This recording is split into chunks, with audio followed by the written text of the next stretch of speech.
If anyone's ever new to Star Wars RPG, more often than not, they're recommended to try it out with a beginner game.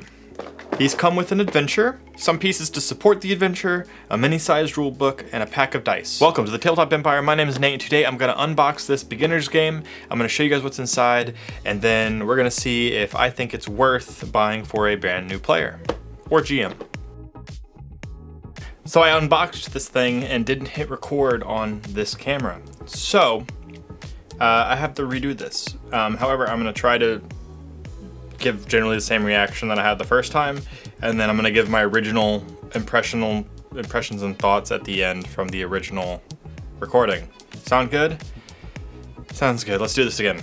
So, comes with dice. One pack of dice. Destiny tokens are not included with these dice, however, comes with, I'm just gonna take all this out. Let's just take all of it out. Okay, we're gonna go through this one piece at a time. So, Destiny tokens are here with the rest of the cardboard cutouts. A lot of really cool ones here from various ships, monsters, Jabba, stormtroopers, creatures, droids, Wookiees, and one for each of the characters as well, which is super neat. And then it comes with a free adventure book, which technically is just available on the Edge Studio website. It's Long Arm of the Hutt, and I believe this serves as a follow-up to the adventure included within this box. Okay, and then we have this. This is neat. Oh, it's a whole ship. So this is actually really cool. I did not know that this was in it before opening it. And this is something I might actually steal for my campaign. That's not even part of the adventure included here. If your players are playing on in a Millennium Falcon or YT 1300 ship, this could be a really great visual for maybe when you're just in your ship or maybe doing space combat or whatever. On the other side, we have various maps for different areas you can probably find within the adventure book. So next up we have character folios. Super neat. We have name, career, character folio, and a picture of the character. You open it up and you have the character sheet with all your skills, characteristics, health, weapons, etc. You have really helpful information here about the symbols and the dice, characteristics and skills, and what they are. The player's turn, like what they do on their turn, character health stats. Everything that a player needs, that if it's their first time playing and they want like a general overview of the mechanics, everything they need is right here on their character sheet, which is great. And then you turn the page and the adventure has a second, it's like a 2-session adventure. So for the second session, you get some XP, and then they can choose what to spend the XP on based from these options. A lot of this information on this side is repeat from the first page, but it kind of cut out the stuff that is maybe they don't need again if it's their second session, such as like the character health stats and what are characteristics and skills. On the third page, it looks like more of a open interpretation of stuff, so maybe like they can change the stats themselves or something. But they have a whole tree. Notice that there's no specialization trees, it's just a hired gun tree that's exclusive for these folios. And then it also shows you like how to acquire talents and skill training, etc. And then a little bit of the backstory for each character. Super neat. And then next we have another character, droid, colonist, the backstory, everything on the inside is exactly the same outside of the varying stats for each character. And then we have Pash, human smuggler. Again, same as the other folios in layout and whatnot. And then Ascara, bounty hunter, Twi'lek, backstory, again, same exact thing as the other 3. Super neat, super helpful, especially if your players are brand new to this game. So, this says, read this first. So it says, what's a role-playing game? Maybe this is the first time you've ever played a tabletop role-playing game. Who are the players? Example of what playing the game looks like with a full-on, like, play script, pretty much, with each character and the GM having example of dialogue back and forth and what that might look like. This also has how to use the maps and the character tokens. And then a scroll, the crawl for, I'm assuming, the adventure. So then the second book tells you to open is the actual adventure module. Again, like what's a role-playing game? Before you begin, what's a game master, what are the players? And then what comes in the whole beginner box, explaining kind of what Edge of the Empire is, and just kind of, yeah, brief overview of stuff. How to use this book. A little description of the area that they're playing in, you know, the intro for the adventure and actually starting to play the adventure. It has, you know, like every other adventure book, there's dialogue options here. This one goes really in detail about explaining every mechanic as you come across it. So here it's like how to perform skill checks, the core mechanic, the dice pool. This explains success, failure. This one explains advantage, threat. Going on to encounter 2 with determining initiatives and how that whole thing works. And then explaining movement range, attacking, dealing wounds.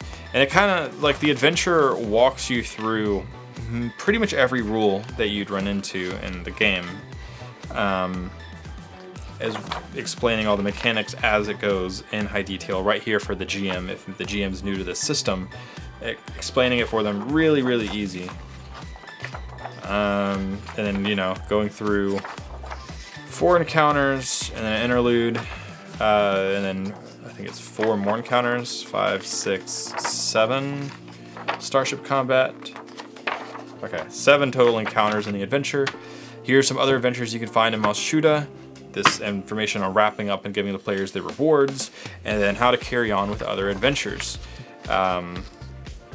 Again, further adventure information for any GMs that want to continue, giving them tips and advice, and maybe inspiring them for where to take their game. And then on the back we have just default information that could maybe be good to have on hand for a GM. And then the thing I've always been most curious about has been the condensed rulebook. Like, really, like, what's missing out of this? And it seems like it's everything that you need to play this adventure with. So chapter 1 is pretty much the same as the actual core rulebooks, where it goes through the dice, building a dice pool, interpreting dice pool, other types of checks, as well as destiny points and how to invest experience points. Section number 2, chapter 2, combat, goes through all the different combat stuff. Kind of similar to like what you'd find in, I think it's like chapter 7 or something of the core rulebook. Very helpful. I could be wrong with that chapter number, but yeah, pretty much everything you need to know about combat, from like wounds to combat modifiers to health and whatnot. Chapter 3 is skills, the same thing. It goes through all the different skills, explaining what they are. Chapter 4 is talents, which is going to be a list of all the talents I'm assuming that you can find in the character folios. The list here of talents is a lot shorter than what you'd find in the core rulebook. Same thing with gear and equipment. Chapter 5, gear and equipment, has a bunch of various stuff that the players might be able to find or want to buy or sell or whatever, as well as a list of the various weapon qualities that they might find. A limited list of armor, limited list of gear, but again, everything you might need for just a beginner adventure. And then chapter 6, starships and vehicles, kind of explaining starship combat, various actions and stuff you can do in combat, how to travel in space, a handful of vehicle profiles, like 3. Really not a whole lot, but you know, it's enough for the beginning. And then adversaries, the adversary list here is short, to say the least. Not a whole lot here, but again, it's probably everything you need for the included adventures.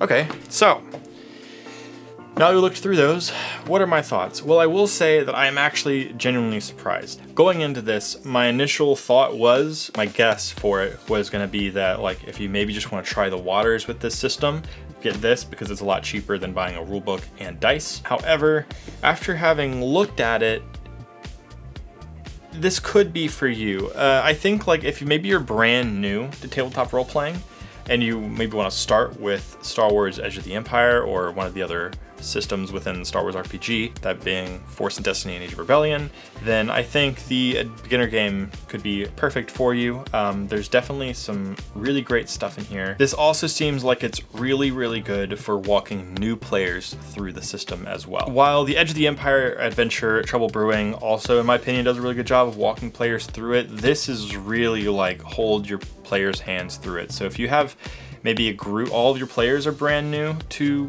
tabletop role-playing, this could also be a potential option for you. There's good stuff here. I don't want to say this is only for brand new players, though that's definitely like I think what this is aimed for. There's some nifty tools here. If you ever want to run just like a one-shot at all, and you don't want to have to make characters, like you got whole folios here, and again, if your players are brand new, this explains everything for them and they have all their skills right in front of them. So like this is nice. And I think the Long Arm of the Hutt is going to be like a follow-up to the adventure book if you so desire, and that's free. One thing that's really neat is the fact that there are these tokens. These tokens could actually like really come in handy for also just your normal campaigns or sessions. So that's pretty neat. So overall, would I recommend it? I think so. I would. If you are experienced with the system or even like intermediate or have your hands in the system already, I don't know if I'd drop, you know what it's like, I think it's 30 bucks. I'll put the actual price on the screen. I don't know if that's exactly worth it for you, but if you are new to this system, or if you have brand new players to this system, or if you're maybe like getting back into it, this could definitely be something that I would look into. But I'm gonna let you make that decision. You've now seen everything that comes in this box, and I'll let you decide if this is something that would be helpful for you. Now keep in mind, if you want to get into this game further, you will still have to buy one of the core rulebooks and probably at least one more pack of dice. One pack really doesn't cut it for like ongoing campaigns. You really need two. And I played with 2 packs for 5 years and was fine, and only with this last reprint of dice a few months ago that I upgraded from 2 to 6. So you can get by with 2. If you want to play more, you still have to buy a rulebook and one more pack of dice. So keep that in mind. The price can add up a little bit. So, but yeah, thank you guys so much for watching. If you found this video helpful, please do me a favor and blast that like button. It really helps the channel out. And if you want to see more Star Wars RPG content, subscribe. There's some cool stuff coming down the pipeline. I'm really excited to show you. Thank you so much to all the Patreon subscribers. You guys are amazing, and you're the reason I'm able to keep doing this. I appreciate you, and yeah, you guys rock. If you see any of these comments, or I think it's aside, if you see any of these names down in the comments below, be sure to thank them for being wonderful supporters. And with that, that is everything. I will see you guys next time, but until then, and as always, may the Force be with you.